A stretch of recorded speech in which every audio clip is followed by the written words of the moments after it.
Hello, నేను miss రావు.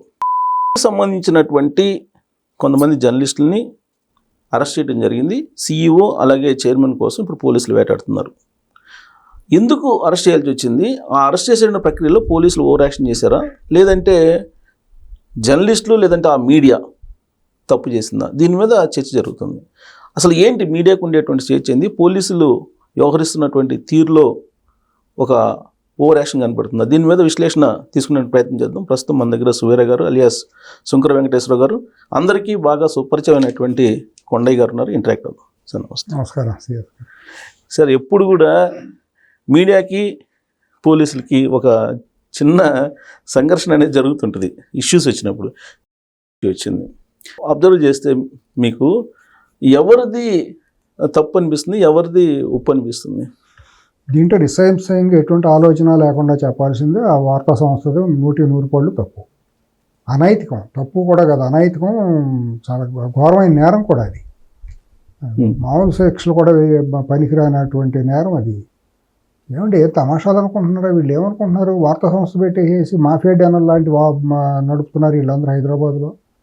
ఒక్కొక్కడు ఏదో న్యూస్ ఛానల్, యూట్యూబ్ ఛానల్ పెడుతున్నాను, మాఫియా అందరూ తయారై జర్నలిస్టులని కార్డులు వేసుకుంటూ తయారవుతున్నారు. వీళ్ళందరికీ ప్రెస్ క్లబ్లోనూ ప్రెస్ కౌన్సిల్ ఎక్రిటేషన్ ఎట్టయిస్తున్నారు, నాకు అర్థం కాదు సుబ్బారావు గారు. ఇక్కడ మీరు జర్నలిస్టులను తప్పడుతున్నారా, మీడియా సంస్థను తప్పడుతున్నారా? సంస్థ అన్నీ ఒకటే. ఇప్పుడు నేనేది జర్నలిస్ట్ అంటే చాలా విలువైంది, ఫీల్ వేరు. ఒక జర్నలిస్ట్కి ఇచ్చే గౌరవం నేను చిన్నప్పటి నుంచి నేను చూసినాను. ఒక జర్నలిస్ట్ వస్తా అంటే అక్కడ మంత్రులు కానీ ముఖ్యమంత్రి కానీ వాళ్ళందరినీ పిలిచి వాళ్ళతో మాట్లాడినప్పుడు నేను కూడా జర్నలిస్ట్ అయితే బాగుంటుందేమో అనిపించిన ఫీలింగ్లో నేను పెరిగినాను. చూసి ఆ వాతావరణం చూసి వాళ్ళు ఏ రోజు లక్ష్మణ రేఖలు దాటినాడు కాదు జర్నలిస్టులు. చాలా హుందాగా ఉండేవారు, ఎక్కడ పైరువీలు చేయటం వాళ్ళు ఎరగరు, చాలా నిజాయితీగా నిబద్ధతగా ఉండేవాళ్ళు. జర్నలిస్ట్ అంటే అర్థమేంటి సుబ్బారావు గారు? మీరు జర్నలిస్ట్గా 40 ఏళ్ళ దరిదాపు అనుభవం ఉంది కదా, 30 ఏళ్ళు పైచేలుకు. జర్నలిస్ట్ అంటే అర్థమేంటి చెప్పండి అసలు? క్షేత్రస్థాయిలో ఉండి ప్రజా పాలకులకి, ప్రతిపక్ష పార్టీలకి, ప్రజల గొంతు వినిపించాలి, ప్రతిపక్షంగా ఉండాలి. అసలు మాకు చెప్పింది ఏంటంటే, జర్నలిజం కాలేజీలో చేస్తే న్యూస్ కాదంట, చేయటానికే ఉంటారు. ఎగ్జిక్యూటివ్ సిస్టమ్ కానీ లేదంటే పొలిటీషియన్ కానీ, చెయ్యకపోతే న్యూస్ అనేవాళ్ళు. ఇప్పుడు న్యూస్ వండి వార్చేదండి, వాళ్ళ వార్తలన్నీ వండి వార్చడమే కానీ అసలు ప్రజల్లో జరుగుతున్న ఘటనని రిపోర్టింగ్ ఎక్కడా లేదు సుబ్బారావు గారు, మీకు తెలిసే ఉంటుంది. రిపోర్టింగ్ ఎప్పుడో చచ్చిపోయింది. ఇప్పుడు అంతా కల్పన కథలు, అంతా కుక్కుడు స్టోరీలు అంతా చేయటం, డస్క్లో కూర్చోవటం, క్యారెక్టర్ అసాసినేషన్ చేసే వార్తలు చేయటం, బ్లాక్మెయిల్ వార్తలు తయారు చేయటం, రియల్ ఎస్టేట్ దందాలు చేయటం, బిల్డర్ల దగ్గరికి, రియల్ ఎస్టేట్ వాళ్ళ దగ్గరికి, లేకపోతే ఎఫ్లూయెన్స్ కలుషితాలు వస్తున్నాయని ఫార్మా కంపెనీల దగ్గరికి, ఒకటే ఉంది, అందరి దగ్గరికి వెళ్ళటం, బెదిరింపులు, బ్లాక్మెయిల్. ఇది జర్నలిస్టులు చేస్తారనుకుంటున్నారు? 100%. జర్నలిస్ట్ నేను చేయను సార్, నా వల్ల కాదు అని అంటే మేనేజ్మెంట్ సంస్థ నడపలేడు. వాడు పెట్టింది దొంగ డబ్బుతో పెడుతున్నారు. వాడు పెట్టే సంస్థలన్నీ కూడా 190 సంస్థలు, 100 అంటే కొద్దిగా బాగాది కాబట్టి నేను 10% లెవరేజ్ తీసుకుంటున్నాను. అశ్వత్థామ హతహ కుంజరహ అని అనాలి కాబట్టి నేను కూడా అట్లా అంటున్నాను. ఎట్లా వచ్చారండి? ఎటువంటి నైతికతతో వాళ్ళు మీడియా సంస్థలు స్థాపించారో మనకు తెలియదా? వీళ్ళు వచ్చి చేస్తున్నది ఏంటో భాగవతాలు తెలియదా? ఇవాళ 2 రాష్ట్రాల్లో, హైదరాబాద్లో ప్రధానంగా ఎక్కడన్నా మీరు చిన్న ఒక 200 గజాల స్థలం కొనుక్కొని ఇల్లు కట్టుకోవడానికి అక్కడ చిన్న రేకులు కట్టండి, బ్లూ షీట్లు కడతారు కదా, లేకపోతే రోడ్డు మీద ఇసుకపోయింది, రాబందులు గెద్దలాగా వచ్చి వాలిపోతారు మాకెంత అని చెప్పి. ఏంటండి ఇది జర్నలిజం అంటాం దాన్ని? ప్రతి ఒక్కడు ఒక అడ్డమైన ఎదవా తీసుకొచ్చి వాళ్ళ చేతిలో ఫోన్ ఉంటే ఒక యూట్యూబ్ ఛానల్ అంట, ఆడో జర్నలిస్ట్ అంట. జర్నలిస్ట్ అసోసియేషన్ ఏం చేస్తుందని నేను సూట్ కడక తెలుసుకున్నాను. మీ జర్నలిస్టుల అసోసియేషన్ ఉంది కదా, మీకు కళంకితం కాదా ఇది? నిబద్ధతగా నిజాయితీగా చేసిన జర్నలిస్టులకు మచ్చ కాదు ఇది, తలవంపు కాదు ఇది? కానీ ఇప్పుడు జర్నలిస్టులకి తలవంపు అనేది నిజమే ఇలాంటి సంఘటనలు జరిగినప్పుడు. కానీ ఆ దిశగా ఎవరు నెట్టబడుతున్నారు? వీళ్ళు చేస్తున్నారా, లేదంటే చెట్టు ముందా అన్నట్టు మనం చర్చ అవుతుంది సుబ్బారావు గారు. ఇప్పుడు తప్పనిసరి పరిస్థితులు ఇప్పుడు మీరు ఉన్నారండి, మధ్యతరగతి చిన్న కుటుంబాల నుంచి వచ్చిన జనరల్గా జర్నలిస్టులు ఉంటారు, బాగా చదువుకుని గత ఉన్నతంగా ఉండి వేరే వ్యాపారాలకు వెళ్తారు. కానీ జర్నలిజంకి వచ్చి చేసేంత ఎవరు ఉండరు కదా పాపం. వాళ్ళు ప్యాషన్తో వస్తారు. కొంతమంది మాస్ కమ్యూనికేషన్లో పీజీలు చేసి, మాస్టర్స్ చేసి, జర్నలిజాన్ని ఒక ప్యాషన్గా తీసుకుని డెడికేటెడ్గా చేసేవాళ్ళు చాలామంది ఉన్నారు. వాళ్ళు ఎప్పుడు కూడా రిపోర్టింగ్లోనే వాళ్ళ నిబద్ధత, వాళ్ళ గొప్పతనం తెలిసిపోతూ ఉంటుంది ఒక వార్త చెప్పేటప్పుడు. కానీ అటువంటి వాళ్ళు చూడలేకపోతున్నాం. మీరు ఢిల్లీ నుంచి గల్లీ వరకు కూడా అటువంటి రిపోర్టర్లు మనం చూడలేకపోతున్నాం. అటువంటి రిపోర్టింగ్ చేసే వాళ్ళకి వాళ్ళ స్థానం లేదు, మీరు అన్నట్టు తీసుకోరు. ఇవాళ బ్రతుకు తెరువు కోసం తప్పదు కదా, ఇప్పుడు మగాడి పుట్టిన తర్వాత పెళ్ళాం పిల్లల్ని పోషించుకోవాలి కదండి. మరి తెలిసింది 30 ఏళ్ళ క్రితం జర్నలిజంకి వచ్చిన తర్వాత వాడు గొప్పకి వెళ్ళి వేరే వ్యాపారం చేసుకోలేరు కదా, ఆర్థిక వనరులు తక్కువ. లేదా ఎక్కడికైనా వెళ్ళి పిఆర్ఓలుగా పని చేసుకోవాలి. ఆ కంపెనీల వాళ్ళు ఏం చేస్తారు, మీకున్న పరిచయాలను ఎక్స్ట్రాక్ట్ చేసుకుని మీకున్న గతంలో జర్నలిస్టుగా ఉన్న పేరుతో ఉన్న పరిచయాలతో మీరు ఏమైనా ఉపయోగపడతారని మిమ్మల్ని పైరవీకారులుగా మార్చుకుంటారు. ఇవాళ చాలామంది గతంలో చేసిన జర్నలిస్టులు వాళ్ళు పెద్ద పెద్ద కంపెనీలకు పిఆర్ఓలుగా తయారై పైరవీకారులుగా చేస్తున్నారు. అంతమించి ఉంది, సింపుల్గా మాట్లాడితే పైరవీకారులు వాళ్ళు చేస్తానికి లైజనింగ్ అంటున్నారు, పైరవీకారులుగా పనిగా చేస్తున్నారు. కొంతమంది ఏంటంటే ఇక తప్పనిసరి పరిస్థితుల్లో పెళ్ళాం పిల్లలను పోషించుకోవాలి, వేరే గత్యంతరం లేని పరిస్థితుల్లో మేనేజ్మెంట్ ఆదేశాలకి తలొగ్గి ఆత్మ వంచన చేసుకుంటా సగం దుఃఖాన్ని కడుపులో దిగమింగుకునే ఉద్యోగాలు చేస్తున్నారు. ఆత్మ నాకు తెలుసు, చాలా మంది మీరు చెప్పింది ఎగ్జాక్ట్ కరెక్ట్ అండి. కాకపోతే జర్నలిస్ట్ అనేవాడు ఉన్నటువంటి ప్లే గ్రౌండ్లోనే సమాజానికి న్యాయం చేయాలనుకుంటాడుగా. ఇప్పుడు ఇది జర్నలిజం, ఇది పక్కన పెడదాం సుబ్బారావు గారు. వాళ్ళు మీరు ప్రధానమైన న్యూస్ ఛానల్లో గత 15-20 ఏళ్ళుగా చూస్తే ఎన్ని వందల మంది జీవితాలు నాశనం చేశారో మీకు తెలియదా? జర్నలిజం బెడ్రూమ్లోకి వెళ్తుందా? మసాజ్ పార్లర్లో వెళ్ళే జర్నలిజం అవుతుందా? నువ్వు పోలీస్ స్టేషన్లోకి వెళ్ళి పోలీసుని బెదిరించి అక్కడ దందాలు చేయటం జర్నలిజం అవుతుందా? ఏం జర్నలిజం అంటే అసలు బేసిక్ కామన్ సెన్స్ అర్థం తెలుసా వీళ్ళకి? వాళ్ళ స్ట్రింగర్ జర్నలిస్ట్ అవుతాడా? స్ట్రింగర్ అనేవాడు ఏంటి, ఆ స్థాయి ఏంటి? జర్నలిస్ట్గా వాళ్ళు అక్కడ చేస్తున్న మాఫియా ముఠాలుగా మండలాల్లోనూ జిల్లాల్లో వాళ్ళు చేస్తున్న పనులు ఏంటి? ఇవన్నీ తప్పు కాదు, ఇవన్నీ సరిదిద్దాల్సింది ప్రెస్ కౌన్సిల్, ప్రెస్ మీ అసోసియేషన్ కాదా? ఎందుకు సమాచార శాఖ ఉంది కదా, సమాచార శాఖ తర్వాత ఉంది. ఇప్పుడు మీ అసోసియేషన్ ప్రెస్ ఉంది కదా, మీరు కట్టడి చేసుకోవాలి. తప్పులు జరుగుతున్నాయి, వాళ్ళకి మనం గుర్తింపు ఇవ్వద్దని మా వాళ్ళు పెడుతున్నారు. శిక్షణ తరగతులు పెడుతూనే ఉంటారు. ఏ శిక్షణ తరగతులు పెడుతున్నారు, భక్షణ తరగతులు పెడుతున్నారు, జనాలకు తెలియదు. బట్ అనైతికమైన జర్నలిజం పేరుతో అనైతికత మాత్రం విపరీతంగా పెరిగిపోయింది. నిన్న కాక మొన్న నేను మా విలేజ్ వెళ్తే అక్కడ పామర్లో 2 జర్నలిస్టులు వెళ్ళిపోయి బ్రాంచ్ షాప్ మీద పడి కొట్టి రౌడీజం చేయటం. ఉన్నాయి కొన్ని కేసులు కూడా పెట్టారుగా, కేసులు కూడా పెట్టారు కదా. దుర్మార్గం ఇవన్నీ ఏమైపోయిందంటే కొన్ని చోట్ల సుబ్బారావు గారు ఇవన్నీ మనకు తెలిసినాయి. మాట్లాడితే కొద్దిగా కరవమంటే కప్ప కోపం, విడవమంటే పాము కోపం అన్నట్టు కొన్ని మీడియా సంస్థలు ఏం చేస్తున్నాయంటే వాళ్ళ ఇది ఇస్తారు, లోగో ఇస్తారు, మైకు. అవి ఇచ్చినందుకు నెలకే ఈ జీతం ఎవరు వీళ్ళు, నేను నీకు మైక్ ఇస్తాను, నా లోగో వాడుకున్నందుకు నువ్వు నెలకు నాకు ₹1,00,000 నీ ప్రాంతంలో వసూలు చేసి నాకు కట్టాలి అంటే నీ వార్త ఎటువంటి నైతికతమైన వార్తలు వస్తాయి మీకు తెలియదు ఏముంది? ఆ లోగో పట్టుకున్నాడు వెళ్ళిపోతాడు బ్రాంచీ షాపుల దగ్గరికి, రకరకాల వాళ్ళ దగ్గరికి వెళ్తాడు, దందాలు, లేకపోతే సంక్రాంతి పండుగ వచ్చింది అడ్వర్టైజ్మెంట్లు ఇవ్వండి అని వసూళ్ళు. ఇటువంటి అనైతికత తప్పించి నిజమైన జర్నలిజం ఎక్కడన్నా చూస్తున్నారా మీరు ఇవాళ? ఇప్పుడు మేజర్ భాగం మీరు చెప్పింది వాస్తవమే మీడియాలో. కాబట్టి ఇక్కడ మీడియా సంస్థ యాజమాన్యాలు ఏదైతే ఉన్నాయో పార్టీలకు అనుగుణంగా ఉన్నప్పుడు అసలు అక్కడ కదా చర్యలు తీసుకోవాల్సింది. ఎవరు తీసుకోవాలి? ఇప్పుడు వాళ్ళకి ప్రధానమైన ఆయువు పొట్టు ఎవరు? మేనేజ్మెంట్లకి రా మెటీరియల్ ఎవరు? మీరేగా, జర్నలిస్టులేగా. వాళ్ళు గడ్డి తినమంటే మీరు తింటారా? అంటే ఫైట్ సింపుల్గా అడుగుతా, లేదు ఫైట్ చేస్తాం డెఫినెట్ గా. ఎందుకంటే నేనే చెప్తా, అనుభవంలో నేను 3 ఇన్సిడెంట్లు చెప్పాను. ఇదే చెబుతాను. నిన్న వేసిన వార్త మీరు చూసే ఉంటారు, నేను చూసా, దీని దిగ్భ్రాంతికి గురయ్యా. ఇప్పుడు ఐఏఎస్ఆ, ఐపీఎస్ఆ, లేకపోతే ఒక క్లర్క్ ఎవరైనా పక్కన పెడతాను, మంత్రి, ఇవన్నీ పక్కన పెడతామండి. ఒక వ్యక్తికి స్వేచ్ఛ ఉంటుంది సుబ్బారావు గారు, మీ వ్యక్తిగత లైఫ్ ఉంటుంది. మీడియా సంస్థ యజమానికి వ్యక్తిగత జీవితాలు లేదా? తనకి తల్లి, పెళ్ళాం, చెల్లి, అక్క, అందరు కూతురు అందరూ ఉంటారుగా. అది ఆలోచించుకోవాలిగా. మనం ఎటువంటి వార్త వేస్తున్నామో అది దాని మూలాన పర్యవసానాలు ఎట్టా ఉంటాయి, ఎటువంటి కుటుంబాలు బజారున పడతాయి అని ఇంగిత జ్ఞానం ఉండాలి కడుపు ఆనందం తినేవాళ్ళు. కొన్ని మేనేజ్మెంట్ యజమానికి తెలియదు, చైర్మన్ కమిటీకి తెలియదు. ఆ సీఈఓ ఎవరు ఉంటారుగా, కొన్ని చీఫ్ ఎడిటర్ ఎవరు ఉంటారుగా, డెస్క్ ఇన్ఛార్జ్ ఉంటారుగా, డెస్క్లో రాసేవాడు ఒకడు ఉంటాడుగా.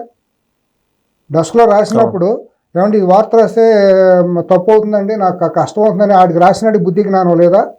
రాసిన తర్వాత అప్రూవ్ అయ్యేటప్పుడు డెస్క్ ఇన్ఛార్జ్, బ్యూరో చీఫ్, లేదా అవుట్పుట్ ఇన్పుట్ వాళ్ళు చూస్తారు కదా, మీకున్న పరిజ్ఞానంతో నేను చెబుతున్నా. తర్వాత సీఈఓనో లేకపోతే ఎవరో చూస్తారు కదా, ఈ వార్త వేస్తున్నాం, ఇంపార్టెంట్ ప్రైమ్ టైంలో వేస్తున్నామని. తర్వాత చైర్మన్కి తెలియాలి కదా ఇటువంటి వార్త వేస్తున్నాం, ఒక మంత్రి మీదనూ ఒక ఐఏఎస్ని మనం ఐపీఎస్ని ఉద్దేశించి మాట్లాడుతున్నప్పుడు దీని పర్యవసానాలు ఉంటాయి, అంతే రూలింగ్ పార్టీ ఉన్న చోట అన్నప్పుడు. అంటే వీళ్ళేంటి, మేము ప్రభుత్వాన్ని బ్లాక్మెయిల్ చేసేస్తాం. గత 2 ఏళ్ళుగా నేను చూస్తున్నాను మీడియాలో రేవంత్ రెడ్డి అనే ఆయన్ని ఒక పనికిమాలిన వ్యక్తిగా తయారు చేయాలని కంకణం కట్టుకున్నట్టు హైదరాబాద్లో ఉన్న ప్రధాన మీడియా సంస్థలు చాలా వరకు పనిచేసినాయి. ఇప్పుడు మీరు చెప్పిన ఎపిసోడ్లో మీరు కింద నుంచి వచ్చారు. నాకున్నటువంటి 30 సంవత్సరాల పైగా అనుభవంలో మీరు చెప్పింది పైనుంచి వస్తుంది. ఇలాంటి న్యూస్ కింద నుంచి రావు నాకు తెలిసినంత. ఇది ఎట్టి పరిస్థితుల్లోనూ గ్రౌండ్ రిపోర్ట్ నుంచి వచ్చి జర్నలిస్ట్గా నిజాయితీ నిబద్ధత కలిగిన జర్నలిస్ట్ ఇచ్చే రిపోర్టింగ్ కానే కాదు. ఒకవేళ అటువంటిది గాసిప్ ఉన్నా కూడా దాని తెర మీదకు రాదు, మూడవ వ్యక్తి ఉండగా కూడా మాట్లాడరు.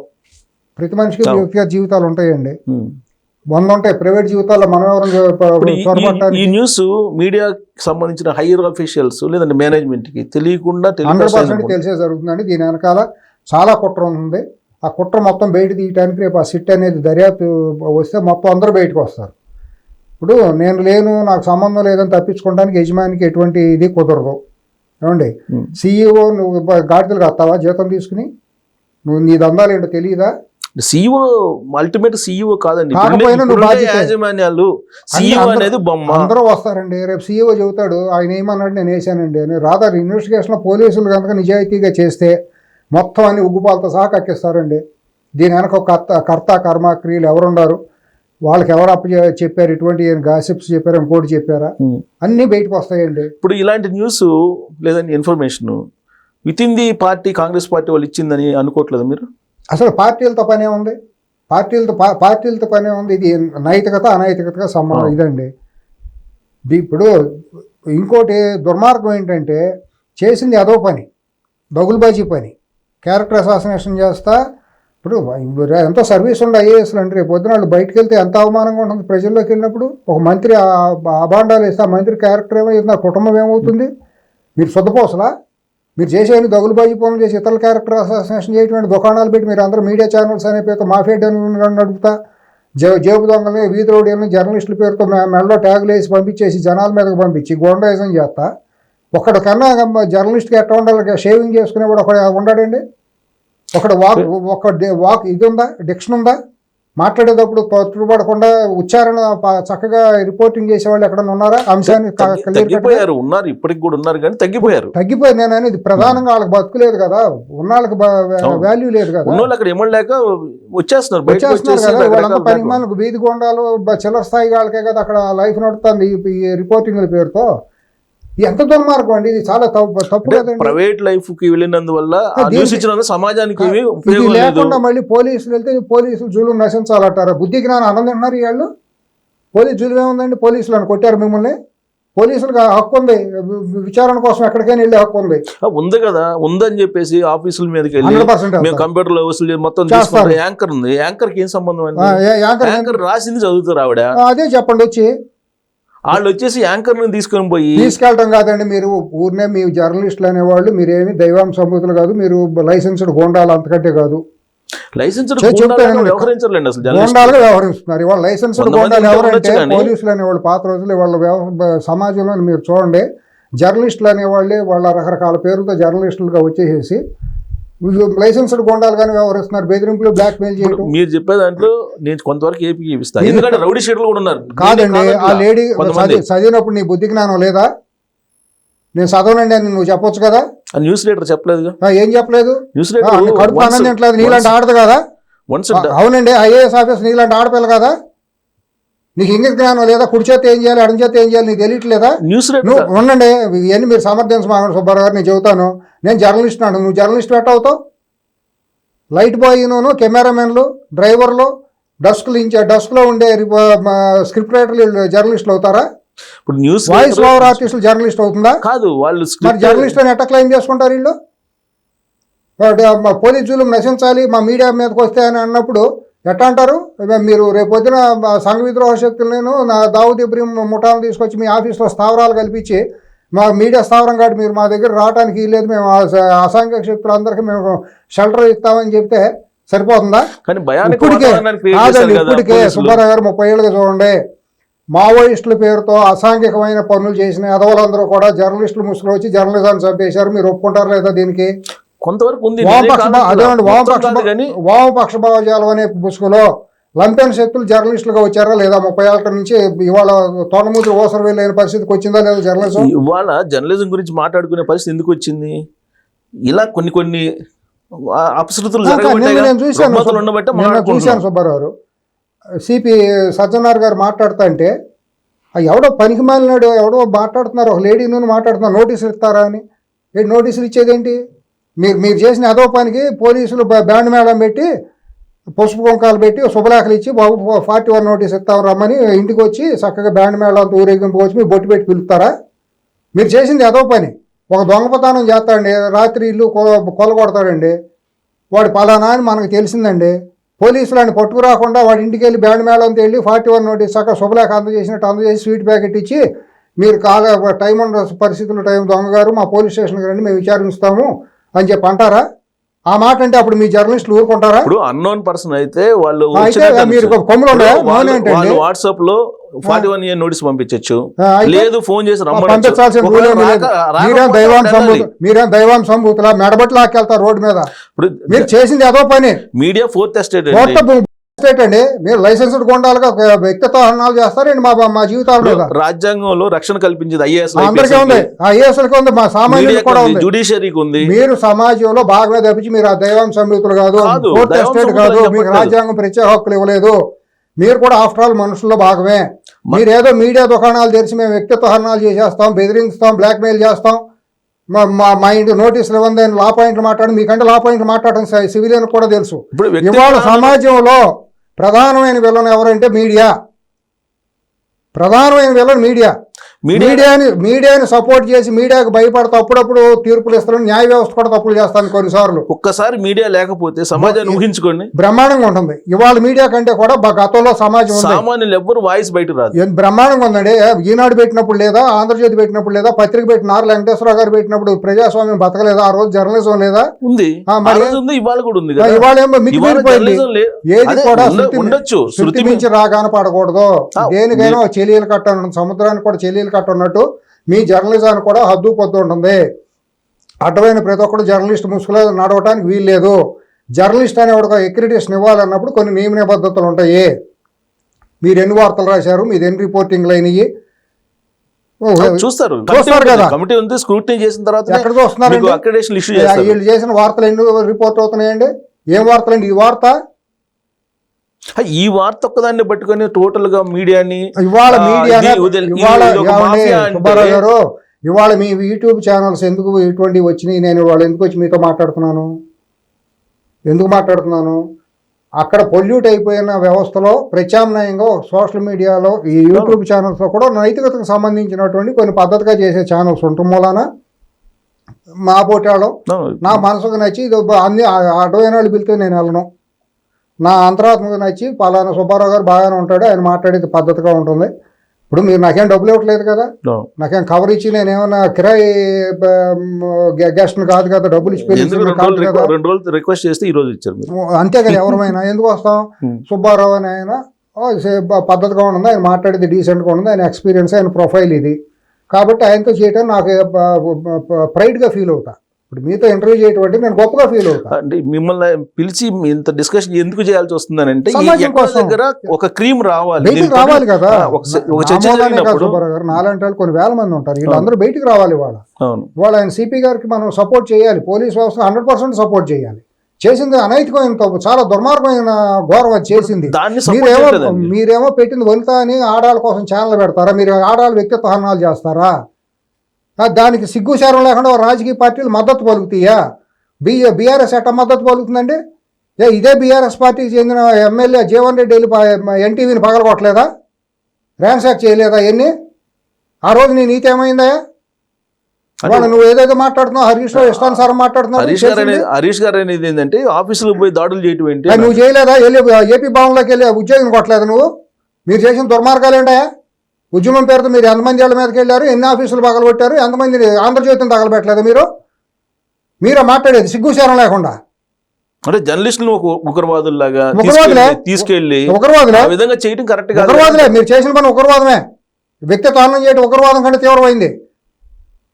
ఎవడిచ్చాడా మీకు అధికారం? మీరు దుకాణం పెట్టుకుని, మీరు ఛానల్ పెట్టుకుని ప్రజల జీవితాలతో ఆడుకుంటారా? బెడ్రూమ్లో దొరతారా?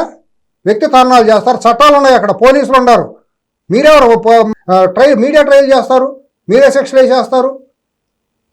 మీరెవరు అసలు? అంటే వ్యక్తిత్వ హననం చేయడం అనేది ఎవరు అంగీకరించరండి. మరి ఇంకా జరిగింది అదే అక్కడ. అదే ఆ న్యూస్ తప్పు అని చెప్పి వాళ్ళు కూడా రిజైన్ ఇచ్చారు. రిజైన్ రీతి అయిపోతుందా? చంపబెట్టు కొట్టేసి తప్పు అయిపోయిందంటే ఊరుకుంటారండి? అది పద్ధత? రేపొద్దున ఎండీనో సీఈఓనో ఎవడో వెళ్ళి దారేమో పేటను కొడతాడు, ఆ పొరపాటు ఏంది సారీ అంటే పోలీస్ కేసు పెట్టుకొని ఊరుకుంటారు వాళ్ళు? వాళ్ళు పోలీసులు కేసులు పెట్టకుండా ఇన్నాళ్ళు చేసుకుంటూ వచ్చారా? గురివెంద కింద 100 నలుపులు పెట్టుకుని ఏందని వీళ్ళు చేసేది? వీళ్ళు పెద్దలా? సుబ్బారావు గారు, నేను పుట్టిన దగ్గర నుంచి నా ఊరు నుంచి వాళ్ళ వరకు నా నీళ్ళలాగా నడిచేది నా చరిత్ర. నేను ఏం తిన్నాను ఏం తినలేదు, నా వెనకొండ వ్యక్తిత్వాలు ఏంటి, నా వెనకొండ క్యారెక్టర్ ఏంటి, నా వెనకొండ నా కంతలు ఏంటి, ప్రపంచం చెప్పుకుంటుంది, సమాజం చెప్పుకుంటుంది. వీళ్ళందరికీ చరిత్రలు ఏంటో తెలియదా? ఒక్కొక్కటి చరిత్ర ఏంటో ఈ ఛానల్స్ పెట్టిన యజమానుల చరిత్రలో, ఇప్పుడు దీని వెనక ఈ జర్నలిస్టులుగా చెప్పుకునే వాళ్ళ చరిత్రలు ఏంటో తెలియదా? ఎక్కడెక్కడ ఏమేం చేశారు సీఈఓలుగా చేసిన గత చరిత్రలు ఏంటో తెలియదా? వీళ్ళ ఆస్తులు ఎట్లా వచ్చినాయి? 100 కోట్ల ఆస్తులు. ఇలా నీతి నిజాయితీగా ధర్మంగా జర్నలిజంతోనే వీళ్ళు బిల్డింగ్లు కట్టేశారు. ఇన్ని బిల్డింగ్లు. అవును, దాని మీద గవర్నమెంట్ యాక్షన్ తీసుకోవచ్చుగా. అదే మరి ఇప్పుడు అక్కడ అనైతికమైన స్వలింగ సంపర్కం జరుగుతుంది గత 25 ఏళ్ళుగా. వ్యక్తిత్వం లేని వాళ్ళు నాయకులుగా తయారవుతున్నారు. అది ఎన్టీ రామారావు గారు లేకపోతే కోట్ల విజయభాస్కర్ రెడ్డి గారు అటువంటి వాళ్ళతోనే ఆ పాతరం వెళ్ళిపోయింది. ఇవాళ అంతా మీడియా చూపించుకుంటే కానీ స్వయం ప్రకాశాలు కానీ పెట్రోబాక్స్ లైట్లు వాళ్ళు వచ్చే లీటర్లో 99% క్యారెక్టర్ ఉండాలి. వాళ్ళు అక్కడ కూడా మీలాంటి జర్నలిస్టులు, నిజాయితీ నిబద్ధత కలిగిన జర్నలిస్టులకి ఎట్టయితే స్థానం లేదో, ఇవాళ రాజకీయాల్లో కూడా నిజాయితీ నిబద్ధత పెద్దరకంగా ఉన్న రాజకీయ నాయకులకు స్థానం లేదు. ఇవాళ స్వయం ప్రకాశం వెలుగులు లేవు. నిటారుగా నిలబడే నాయకుడు ఎవడో లేడు. అన్నీ వానపాముల్లాగా పొడుకుని బొసగొట్టే వ్యక్తిత్వాలు వెన్నెముకలు లేని నాయకులు అయిపోయారు. డబ్బు మతంతో వచ్చే రాజకీయ నాయకులు, మీడియా తయారు చేస్తే వచ్చే రాజకీయ నాయకులు. మీడియాలో చూపిస్తేనే ఆడు బతికొండట్లు లెక్కేవాళ్ళు ప్రజల్లో. అంతేగాని ఆడి ప్రజలతో సంబంధం ఉండదు. ఆడి క్షేత్రస్థాయిలో గ్రామీణ స్థాయిలోకి వెళ్ళి కార్యకర్తలతోనే ప్రజలతో సంబంధం. పాత రోజుల్లో అట్లా ఉండేవాళ్ళు. ఒక ఎమ్మెల్యే వెళ్తే ఊరంతా బయటకు వచ్చి మాట మంచి ఉండేది, అందరిని పలకరించేవాడు. ఇవాళ ఏముంది? సారా వ్యాపారం చేసేవాడిని, రియల్ ఎస్టేట్ వ్యాపారం చేసేవాడిని, దొంగని, ఆర్చీలు చేసేవాడిని, లంగా పని చేసేవాడిని, అమ్మాయిలు తార్చినవాడిని, పింపుల్ని, వేశ్యా గృహాలు నడిపిన వాళ్ళందరినీ తీసుకొచ్చి వాళ్ళు చట్టసభల్లోకి టికెట్లు ఇచ్చి నిలబడుతున్నాయి రాజకీయ పార్టీలు. ఇవాళ రాజకీయ పార్టీలను మీడియా అనేది స్వలింగ సంపర్కంలాగా తయారైపోయింది. ఇప్పుడు మీరు వీటికి తోడి వాళ్ళు కొత్తగా స్వామీజీలు కూడా తయారైపోయారు. సరే, ఏదైనా సరే ఇవన్నీ రాజ్యాంగ పరిధిలో జరుగుతున్నటువంటివి. మీరు రాజ్యాంగ పరిధిలో చేశారా? మరి మీరు చేసిన వార్త రాజ్యాంగ పరిధిలోదా? మరి ఎంఐబి ఉంది కదా, ఎంఐబి కంప్లైంట్ చేసుకో, తర్వాత చేస్తారు. అంటే మీరు ఇచ్చిందా, మీరు చేసిన దానికి అన్నిటికీ మేము ఎంఐబీలకు తిరుగుతాం. నా మీద మీరు ఒక దొంగ వార్త వేశారండి, తప్పుడు వార్త.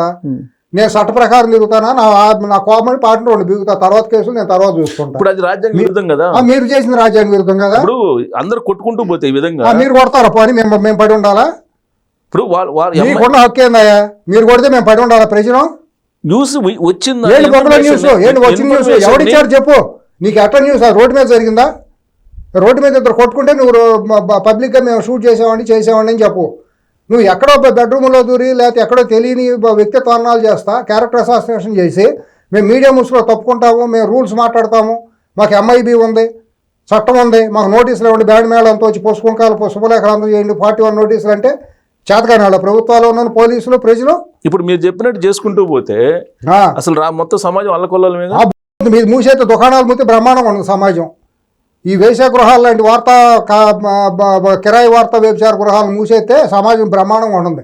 ఈ పుట్టగొడుగులాగా పుట్టుకొచ్చే యూట్యూబ్ ఛానల్లో ప్రభుత్వాలు నేను ఒకటే చెబుతున్నా, ఇక్కడ భారతదేశంలో ఒక దిశానిర్దేశం చేయడానికి రేవంత్ రెడ్డి గారికి ఆ కామన్ సెన్స్ బాగా ఎక్కువ ఉంది కాబట్టి ఆయన ముందుకు వచ్చి యూట్యూబ్ ఛానల్ ప్రతి ఒక్కరు ఎవడన్నా పెట్టాలంటే ఓ 25 లక్షల నుంచి 50 లక్షల వరకు కనీసం డిపాజిట్ పెట్టి అప్పుడే ఆ యూట్యూబ్ ఛానల్ పెడతానికి అర్హత ఉంటుంది. ఒక జర్నలిస్ట్ అని చెప్పుకోవాలనంటే ఎక్రిడేషన్ తీసుకొచ్చి ప్రెస్ కౌన్సిల్లో రిపోర్ట్ ఇచ్చినప్పుడు అది జర్నలిస్ట్ అని చెప్పుకోవడానికి అర్హత ఉంటుంది. అడ్డమైన అధ్వాను లైట్ బాయ్ కెమెరా వాళ్ళకి తక్కువ చేశాడు కాదు, జర్నలిస్టులు కాదు వాళ్ళు. ఇప్పుడు ఆల్రెడీ ఫ్రేమ్ చేశారు. ఇప్పుడు అక్రిడేషన్లు కూడా మెయిన్ ఛానల్స్ లో ఉండి పనిచేసే వాళ్ళకి ఎక్స్పీరియన్స్ కాదు. యాంకర్లోనో రిపోర్టింగ్ డెస్క్ లో స్టూడియోలో కూర్చున్నాడు జర్నలిస్ట్ అట్ అవుతాడండి. ఇప్పుడు ప్రతి ఒక్కరు జర్నలిస్ట్ అని తయారవటంలోనూ పైరువీలు చేయటం. ఇప్పుడు ఎవరు జర్నలిస్ట్ కాదు అనే దాని మీద ఇప్పుడు శ్రీనివాస్ రెడ్డి గారు ఉన్నారు, ప్రెస్ అకాడమీ చైర్మన్. ఆయన కమిటీ ఏర్పడింది, వాళ్ళు ఏదో చేస్తారు. శ్రీనివాస్ రెడ్డి గారు ఉన్నారు, మీరు ఉన్నారు, మీ అందరికీ తెలుసు కదా. ఇప్పుడు సీనియర్ జర్నలిస్టులు చాలా మంది ఉన్నారు, పాత వాళ్ళు వెళ్ళిపోయారు ఎంతోమంది. కొంతమంది లేకుండా వయసు రీత్యా ఇళ్లలో ఉండిపోయిన వాళ్ళు ఉన్నారు. వాళ్ళలోని శ్రీనివాసరెడ్డి గారి తరంలో కూడా ఏదో పనులు చేసేవాళ్ళు చాలా మంది ఉన్నారు కదా, వాళ్ళ పైరవీకారులుగాను దేశద్రోహం చేసి చట్టాన్ని సమాజాన్ని నాశనం చేస్తున్న వాళ్ళు ఉన్నారు. వాళ్ళ శ్రీనివాసరెడ్డి గారు పెద్ద మనిషి, ఆయన రేవంత్ రెడ్డి గారు ఆయన చెప్పారు ఆయన పెద్ద మనిషి. ఎవరు జర్నలిస్ట్ తెలుసు కదా ఆయనకి, తెలుసు కదా ఆయన పద్ధతిగా వచ్చిన మనిషి, ఒక ట్రెడిషనల్గా వచ్చిన జర్నలిస్ట్ ఆయన. ఆ తరంలోనూ కొంతమంది తయారయ్యారు. అవును, తెలియదు ఏమన్నా మనకి, ఉంటారు అన్ని యుగాల్లో ఉన్నట్టే ఇప్పుడు ఈ యుగంలో కూడా తప్పండి అది. ఇప్పుడు నేను మాట్లాడింది ఏదో నాకు వాళ్ళ మీద వీళ్ళ మీద ద్వేషం ఉండాల్సిన పని లేదు, నాకేమి ఇది కాదండి. కాదు. బట్ మీడియా ముసుగులో చేస్తుంది అరాచకం, ఇది సమాజ వినాశనం. ఇవాళ సమాజ వినాశనానికి హేతుకారకులు ఎవరయ్యా అంటే కుక్క తోక నూపిందా, తోక కుక్క నూపిందా అన్నట్టు తయారైపోయి ఇవాళ తోకే కుక్క ఊపినట్టు మీడియా వెళ్ళిపోయి రాజకీయాన్ని శాసించే స్థాయికి వెళ్ళిపోతున్నారు. సో మీరు చెప్పిన అన్నిటిలో చాలా వాస్తవాలు ఉన్నాయి, చాలా వాస్తవాలు ఉన్నాయి. కానీ ఈ వ్యవస్థ లేకపోతే ఏమవుతుంది, బ్రహ్మాండంగా ఉంటుంది. యూట్యూబ్ ఛానల్లో నేను చెప్పాను కదా, 50 లక్షలు డిపాజిట్ పెట్టి అసలైన జర్నలిస్టులు అందరూ ఎక్రిటేషన్ ఉండాలి. మీలాంటి వాళ్ళే మీకు సమర్థత ఉందండి. మీలాంటి వాళ్ళకి ఛానల్ పెట్టుకుని వెసులుబాటును పెట్టుబడి పెట్టేవాళ్ళు ఎవరు వస్తారు రేపు పొద్దున? ఎవరు రారు, మాలాంటి వాళ్ళకి ఎవరు రారు. కానీ ఇప్పుడు పోలీస్ వ్యవస్థ బాగా పనిచేసి, సిబిఐ వాళ్ళు బాగా పనిచేసి, సిఐడి వాళ్ళు బాగా పనిచేసి, ఉద్యోగులు బాగా పనిచేసి, ఐఏఎస్ అందరూ బాగా పనిచేస్తే మరి న్యూస్ అంతా ఎందుకు వస్తుంది? న్యూస్ పనికి మాలింది, డస్ట్బిన్ లాగా ఉంది. వాళ్ళ న్యూస్ కాదు, అదంతా వ్యూసే.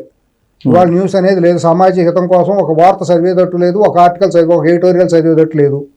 మొత్తం పతనావస్థకు వచ్చినాయి. మీకు తెలియంది నా నోట్తో చెప్పేస్తున్నారు. మీడియా పరిధి ఏంటి చెప్పండి, మీ ఉద్దేశంలో మీడియా పరిధి ఎలా ఉండాలనుకుంటారు? 100 లక్షణ రేఖ ఎట్టా ఉంటుందో, ప్రతి చెలియల కట్ట ఎట్టా ఉంటుందో మీకు కూడా కొన్ని లక్షణ. నారా వెంకటేశ్వర గారు చెప్పారు, గోయంక గారు చెప్పారు, అందరూ మహానుభావులు ఉన్నారు, కస్తూరి గారు లాంటి వాళ్ళు ఉన్నారు.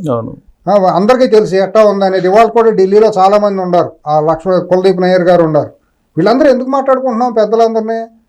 వాళ్ళు ఒక లక్షణ రేఖలు ఉంటాయి. వాళ్ళు ఒక అనైతికమైన వార్త రాయమన్న పాత్ర మిమ్మల్ని రాయమన్న కాదండి. మీకు అప్పచెప్పి ఒక మీడియా యజమాని పలానా వెంకటేశ్వర మీద పలానా ఇష్టం ఒక వార్త రాయమంటే మీరు రాస్తారు, నేను రాయను. మీరు 8 సంవత్సరాలు మారారు. మేము రెండు ఛానల్స్ వదిలిపెట్టారు, పెద్ద ఛానల్స్ వదిలిపెట్టారు కదా. ఎందుకు చెప్పింది మేము కాదు, నేను మానుకుంటా నమస్కారం పెట్టి వెళ్ళిపోతారు. నాకు తెలిసిన మిత్రులు చాలా మంది బయటకు వచ్చేసి బతికేవాళ్ళు చాలా మంది ఉన్నారు. ఇవాళ ఏమైందంటే ఇక నాది ఒక లంపెన్ శక్తులు నిలయం అయిపోయినాయి ఛానల్స్ అన్నీ కూడా. డిబేట్లు పెడతాం, డిబేట్లతో కుక్కలు మురుగునట్టు మొరుక్కుంటాం. ఆ డిబేట్లో అర్థవంతమైన చర్చ అనేది ఏమి లేదు. మేధావులుగా ఒక అర్థంగా కూర్చుని ఒక విషయాన్ని అనలైజ్ చేసుకుని ప్రజలకు ఒక మంచి మెసేజ్ ఇద్దామనేది లేదు. అయితే భజన, లేకపోతే హేటు, విద్వేషం. ఇప్పుడు మీరు ఇదొక్క ఇన్సిడెంట్ని తీసుకొని మొత్తం టోటల్ మీడియాని అసలు క్యాన్సర్ పట్టింది అవసరం లేదంటారు? అవసరం లేదని నేను అంటలా. మీడియా అవసరం చాలా ఉంది. మీడియా చేసిన గొప్ప పనుల మూలన సమాజంలో పేదవాడికి చాలా మంచి జరిగింది. పేదవాడు పోలీస్ స్టేషన్కి వెళ్తే గతంలో పోలీసు లాఠీలును ఇష్టానుసారం పెట్టి అరాచకంగా చేసిన మావోయిస్టుల టైంలో, ఆ టైంలో మనం నేను 40 ఏళ్ళుగా చూసినాను కదా. మావోయిస్టులు పోలీసుల మధ్య జర్నలిస్టులు మేము ఎంతమంది అలిగిపోయామో నాకు తెలుసు. ప్రాణాలు పోగొట్టుకున్న వాళ్ళు ఉన్నారు జిల్లాలో పనిచేసేటప్పుడు. వరంగల్, కరీంనగర్ లాంటి జిల్లాలో, సెన్సిటివ్ జిల్లాలో పనిచేసేటప్పుడు కత్తి మీద సాములాగా చేశారు. కత్తి మీద సాంగ్ సార్, ప్రాణం ఎప్పుడు పోతా చేసాం. అవును, మీరు రిపోర్టింగ్ చేయడం కోసం పోటీలు పడి ల్యాండ్ మైన్లు దాటుకుంటూ వెళ్ళిన ఘటనలు సార్. ఒకవైపు ఫైర్ జరుగుతుంటే మేము మావోయిస్టుల దగ్గర రిపోర్టింగ్ చేయకపోతే మీ యజమాని ఊరుకోరు. అందుకే మీకు కూడా ప్యాషన్, అందరికంటే ముందు నా వార్త వెళ్ళాలి, ఏ రావాలి, నేను రిపోర్టింగ్ చేసింది రాస్తే మేనేజ్మెంట్ మెచ్చుకుంటే చాలు, అది పెద్ద భుజికరుతులాగా. అవును, ఎందుకు మంచి వార్త ఇచ్చాము సార్. ఒకప్పుడు ఇప్పుడు మా టైం 30 years లోనే రౌడీ షీట్లు అంటే భయపడుతున్న సందర్భంలో రౌడీ షీట్ల మీద న్యూస్ రాసి వాళ్ళని హైదరాబాద్ లో మరి మీడియా చేసిందండి. ఇప్పుడు ఎందుకు మీరు 2000 ఆ టైం వరకు కూడా 90-2000 అప్పుడు కూడా మీడియా మూలాన మంచి జరిగింది చాలా ఉంది. మీరు ఎంత రుగ్మతలు ఉందనుకున్నా ఇవాళ కూడా ఈ ప్రభుత్వాలు మారటానికి మీడియా కదా. నేను కొన్ని పేర్లు ఉదహరిస్తా, నాకేం వాళ్ళ మీద ప్రత్యేక ప్రేమ అని కాదు, ఉండదని చెబుతా. రవిప్రకాష్ అని ఆయన పెట్టినప్పుడు ఆ మీడియా అప్పుడు శృతి మించి రాగాను పడలా, అదొక భయం అనేది కలగజేసింది. అది శృతి మించింది, బెడ్రూమ్లోకి వెళ్ళింది, మసాజ్ సెంటర్లోకి వెళ్ళింది, వేసే సెంటర్, అది తప్పది. అది కాకుండా భయం, అమ్మో మీడియా వస్తుంది చూస్తున్నామని భయపడి రెవెన్యూ ఆఫీసులో అధికారులందరూ భయపడి ఒళ్ళు దగ్గర పెట్టుకున్న మాట వాస్తవం. ఇప్పుడు రాధాకృష్ణ గారు ఉన్నాడు, ఆయన తలుచుకుంటే ఏదైనా చేయగలడు. కత్తి కర్వాలంలాగా పెట్టి బ్రహ్మాండంగా రాస్తారు, ఆయన నిబద్ధతగానే ఇదిగా ఉంటుంది. ఇప్పుడు మంచి వాళ్ళు లేదు. ఇప్పుడు రామోజీరావు గారు ఉన్నారు, ఎథికల్గా మరి ఒక రిపోర్టర్ వస్తున్నాడు అని అంటే ఎక్కడికక్కడ ఇదిగా ఉండేవాళ్ళు. కలెక్టర్ వస్తే ఎలా ఉండేది అలా ఉండేది. ఉండేది ఆ రోజు శృతిమించలేదు. వాళ్ళు ఎప్పుడు కూడా బెదిరించి పైరువికారులుగా మారలేదే ఎక్కడా కూడాను. అటువంటిది అయితే తక్షణం తీసి పారేసేవాడు. అక్కడ కూడా పైరువికారులుగా రిపోర్టర్లు ఎక్కడ మనం చూశారు.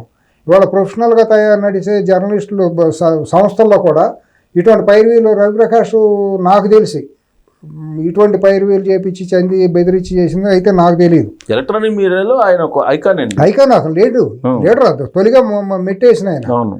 అట్లాగే రాక్షస ప్రభుత్వాలు కూడా ప్రాణాలు పోరాడిందంటారు రాధాకృష్ణ అని ఆయన.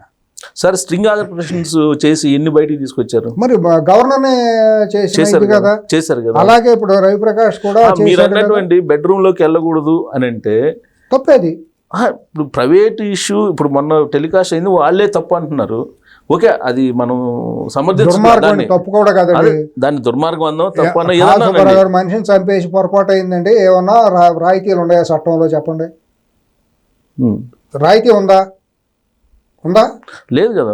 మరి ఒక మనిషిని క్యారెక్టర్ అసాసినేషన్ చేయటువంటి జీవోత్సవం చేసినట్టు చంపేసినట్టే. బతికొండాలంటే కూడా కష్టం మనిషి ఆ రకంగా హ్యూమిలేషన్తో. అవును, ఆ లేడీ పరిస్థితి.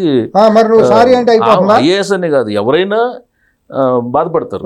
ఆలోచించాలండి. మనం ఎక్కడ పుట్టుకొచ్చాం, మనకు తల్లి ఉంది, మనకి అక్క చెల్లి ఉండరు, మనకే కట్టుకున్న భార్య ఉంటుంది, కన్న కూతురు ఉంటుంది. వాళ్ళ మీద చేయండి. మన ముట్టి కింద 100 ఉంటాయండి మన చరిత్రని మన పుట్టిన దగ్గర నుంచి తీసుకొస్తే.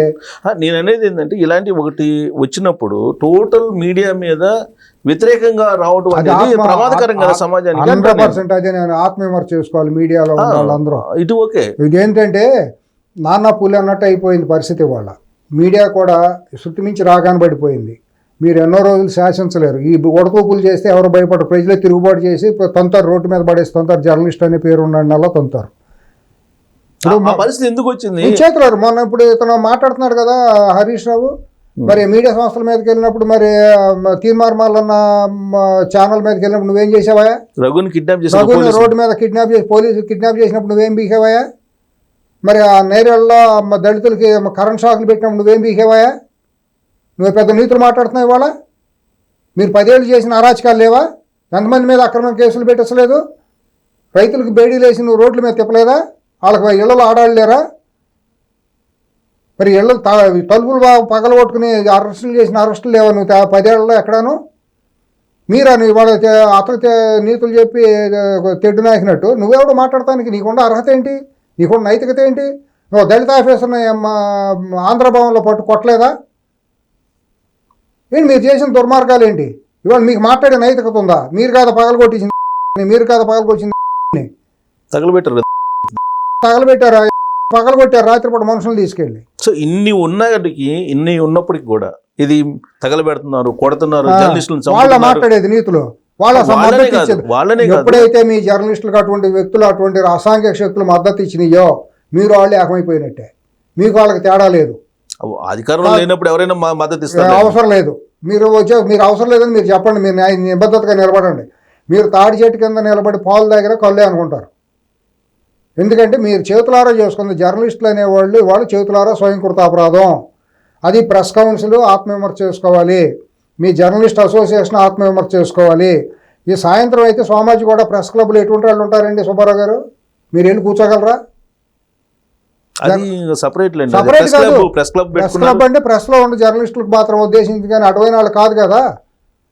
ఇప్పుడు ఢిల్లీ ప్రెస్ క్లబ్ ఉంటుందండి. దాంట్లో వెళ్ళినప్పుడు కూర్చుంటే ఏంటంటే ఒక ఇంటరాక్షన్ ఉంటుంది. 10 మంది కూర్చుని సాయంత్రానికి మంచి చెడు మాట్లాడుకుంటారు. ఒక రేపుడు రిఫైన్ అవుతారు.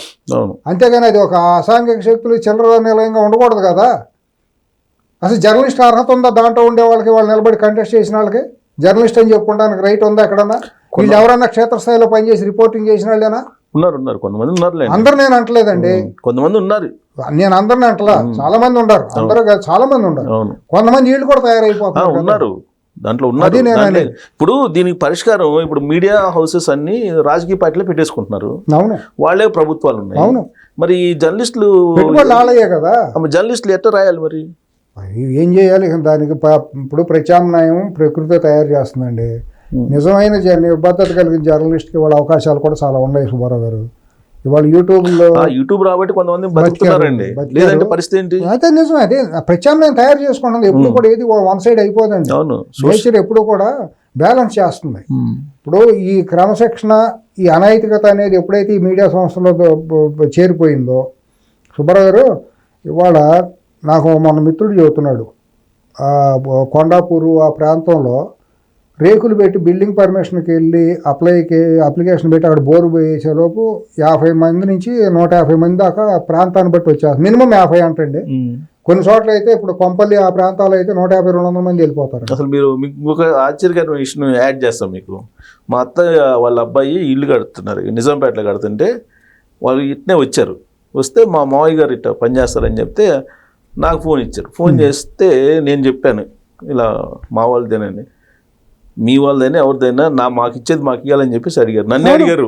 ఇంకా నేను మొన్న 10 రోజుల నాడు నేను ఒక బాగా సీనియర్ జర్నలిస్టు, ఆ 2 రాష్ట్రాల్లో ప్రతి తెలుగు రాజకీయ నాయకుడికి తెలిసి బ్యూరో చీఫ్ చేసిన వ్యక్తి ఆయన. మీలాంటి రిపోర్టరు అక్కడ కొండాపూర్లో ఏదో ఒక 200 గజాల్లో చిన్నపాటి దళితుడు, పాపం అతను దళిత వారు. ఎందుకు మెన్షన్ చేస్తున్నానంటే పరిస్థితి చెబుతున్నా.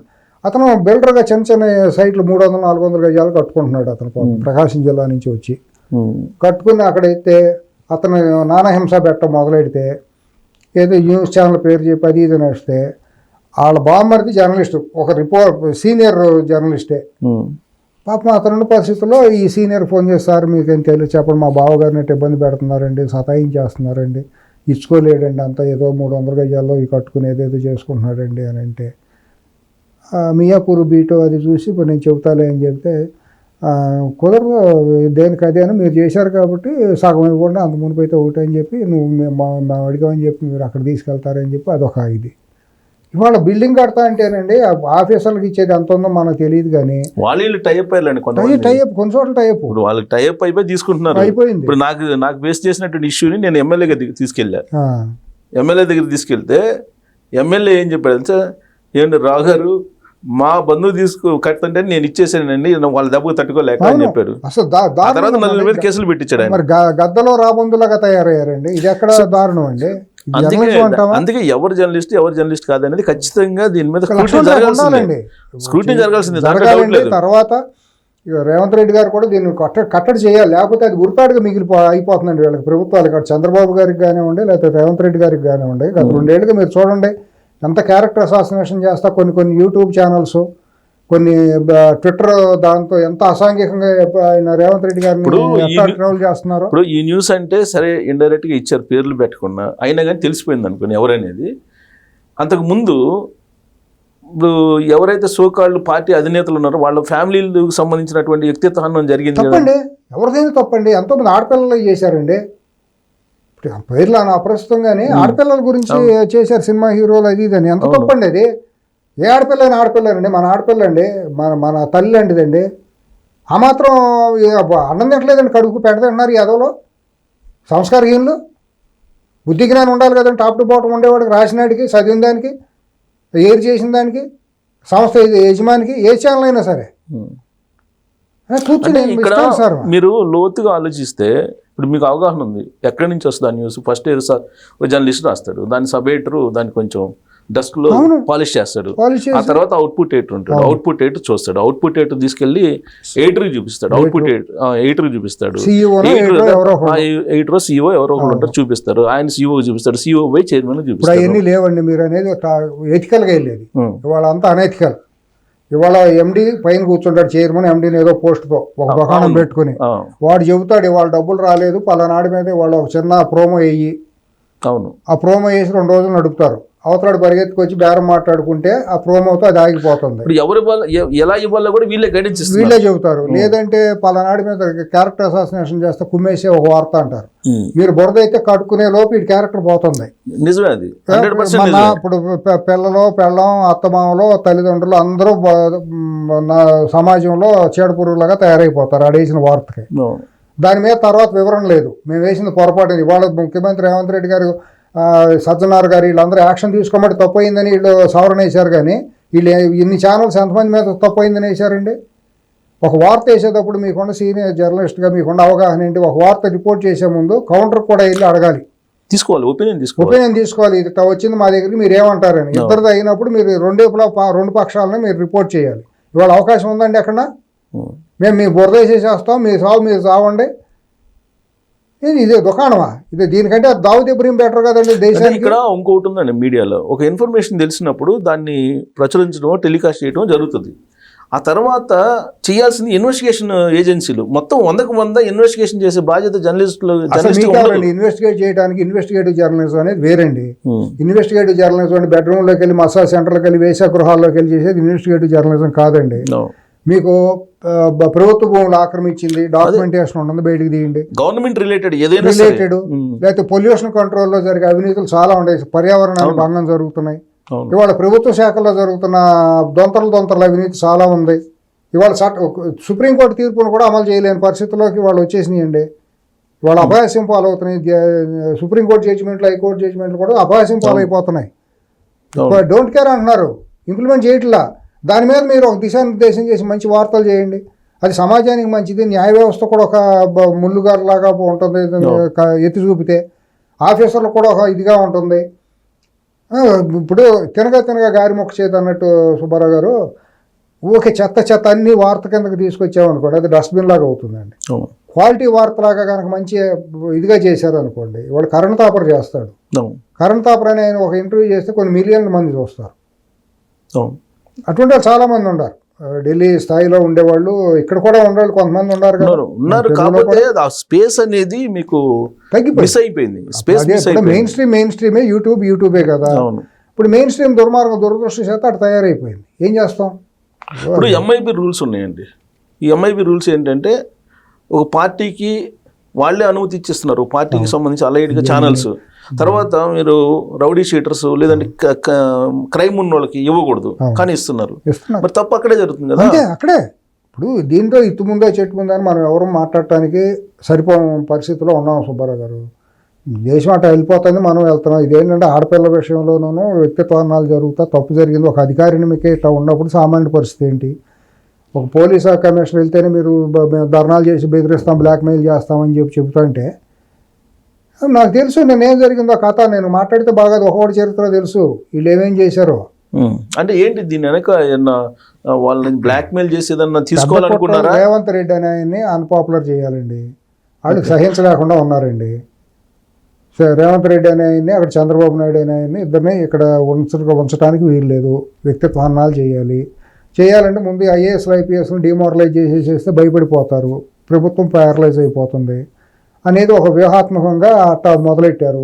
దీని వెనక కర్మ క్రియలు ఎవరో మీకు తెలియదు. నేను ఎవరైతే సపోర్ట్ చేస్తా మాట్లాడిన రాజకీయ పార్టీలు ఉన్నాయో అయ్యే దీని అనుకున్నాయి. రేవంత్ రెడ్డి గారిది సపరేట్ ఎపిసోడ్, ఇదేమో సపరేట్ ఎపిసోడ్, నెక్స్ట్ ఎపిసోడ్. దానికి దీని ఇంటర్ రిలేటెడ్ ఒక మంత్రి మీద అన్నప్పుడు ఇదైపోతుంది కదా. లేదు, అంతకు ముందు రేవంత్ రెడ్డి గారి గురించి వేరే రాశారు, వేరే ఏదో అజ్ఞాత లేడీ ఏదో అక్కడ చక్రం తిప్పుతున్నారు, సెక్రటరియట్ లో అంతా తిప్పుతుందని చెప్పి చేశారు. అది వేరే ఛానల్లో కూడా వచ్చింది.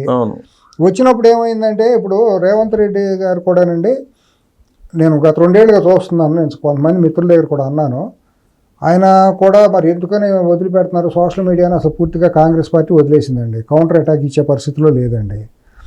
ఆయన మీద ఏకపక్ష దాడి జరుగుతుంటే ఆయన సపోర్ట్గా నిలబడే పార్టీలో, కాంగ్రెస్ పార్టీలో మంత్రులు కానివ్వండి, ఎమ్మెల్యేలు కానివ్వండి, బలమైన టీం లేదండి. ఆయన ఒంటరి పోరాటమే చేస్తున్నాడు తప్పించి మరి ఏంటో మనకి ఏమీ అర్థం కావట్లేదు. అది ఆ బలహీనత అది కనపడుతుందండి. దాంతో అవతలాలు రెచ్చిపోతున్నారండి. బీఆర్ఎస్ వాళ్ళు అక్రమంగా డబ్బుతో ఉంది, బలమైన సోషల్ మీడియా టీంతో ప్రభుత్వాన్ని అలర చేయాలి, అస్తవ్యస్తం చేయాలి. ఈ లోపు ఏంటంటే సఖ్యతగా నడుస్తున్నాయి 2 తెలుగు రాష్ట్రాలు, సఖ్యతగా నడుస్తున్నాయి. ఇచ్చిపుచ్చిన ద్వారంలో లివ్ అండ్ లెట్ లివ్ పాలసీలో ఇద్దరు బాగా వెళ్తున్నారు. అది వాళ్ళ కంటగింపుగా ఉంది. కాబట్టి ఏదో ఒక అన్రెస్ట్ క్రియేట్ చేయాలి, వ్యక్తిత్వాలు చేయాలి, బురద జమ్మాలి. ఈ దొన్న ఏంటంటే దోణ కట్టేమన్నట్టు అసత్య ప్రచారాలు చేయాలి. దీనికి ఏంటంటే పేమెంట్కి పెయిడ్ వార్తలు తయారు చేసే వార్తా ఛానల్స్ తయారైనవి మెయిన్ స్ట్రీమ్లో. అట్టగా వాళ్ళు గుప్పిట్టు సొంత యూట్యూబ్ ఛానల్లోనూ కిరాయి ఇస్తే బుసుకోండి బొమ్మరికి కుక్కలు లాంటి వాళ్ళు యూట్యూబ్ ఛానల్ జర్నలిస్టుల పేరుతో చిల్లరగాళ్ళు తయారయ్యారు. వాళ్ళకి తాడా బొంగరమా? వాళ్ళకి ఏం క్యారెక్టర్ ఉండి చేస్తే కదా, కుటుంబాలు విలువలు మంచి చెడు కడుపుకు ఆనందం తినే వాళ్ళు అయితే వాళ్ళు ఏం మాట్లాడుతున్నారో తెలుస్తుంది. కులాలను అవుతున్నారు, కుటుంబాలను అవుతున్నారు, వ్యక్తులను అవుతున్నారు, ప్రాంతాలను అవుతున్నారు. ఇష్టానుసారం నోటికి వచ్చినట్టు దుర్మార్గం వీళ్ళకంటే అశుద్ధం తినే పందులే బెటర్ అనిపిస్తాను. ఎందుకంటే కడుపు మంటతో మాట్లాడతానండి. అక్షరం కానివ్వండి, భాషగా వాక్కు కానివ్వండి పవిత్రమైంది సుబ్బారావు గారు. ఒక జర్నలిస్టు ఎటువంటి అంటే ఒక నారదుడు అంటే నారదుడు లోక కళ్యాణం కోసం చేసాడు తప్పించి తనేం స్వార్థంగా చేయలేదండి. నారదుడు లాంటి వారసులు జర్నలిస్టులు లోక సంచారం చేస్తా ఇచ్చేవాళ్ళు. సొసైటీ బాగుండాలి, లోకహితం కోరేవాడు జర్నలిస్ట్ అంటే. విలేకరు అంటే లోకహితం కోరేవాడు. తాను కొవ్వొత్తులా కరిగిపోయేవాడు. ఇప్పుడు పొద్దున బయలుదేరుతానండి, సాయంత్రం ఇంటికి వచ్చేటప్పుడు పిల్లలు పడుకుని ఉంటారండి పాపం. వార్త సేకరణ చేసి ఇల్లు రాసుకొచ్చి కాళ్ళు ఈడ్చుకుంటూ ఇంటికి వెళ్ళే జర్నలిస్టులు నేను చాలా మందిని చూసాను. అందుకే జర్నలిస్టులు పిల్లలు ఎవరు అని చెప్పేసి కూడా ఉంటుంది. పిల్లలు కూడా మ్యారేజ్ ఎప్పుడు జర్నలిస్ట్ ఎవరు అనుకుంటారు. పిల్లలు కూడా గొప్పగా ఏమి ఉండదండి పాపం. చాలా సింపుల్ గా ఇది అవుతారు. ఇవాళ ఏంటంటే కొంతమంది జర్నలిస్టులు పిల్లలు ఫారెన్ లో చదివే వాళ్ళు ఉన్నారు. ఇక్కడ వాళ్ళు ఫారెన్ ట్రిప్పులకి వెళ్తున్నారు. జీతాలు ఎవడన్నా ఫారెన్ ట్రిప్కి వెళ్ళి జీతాలు ఉంటాయండి సుబ్బారావు గారు? మీ జీతంతో మీరు ఎప్పుడు ఫారెన్ ట్రిప్పులకి వెళ్ళారా? దానికి సరిపోతుంది. ఏ నెల సరిపోతే సరిపోతుంది. 40 ఏళ్ళుగా మీకు సొంత ఇల్లు ఉంది హైదరాబాద్ లో?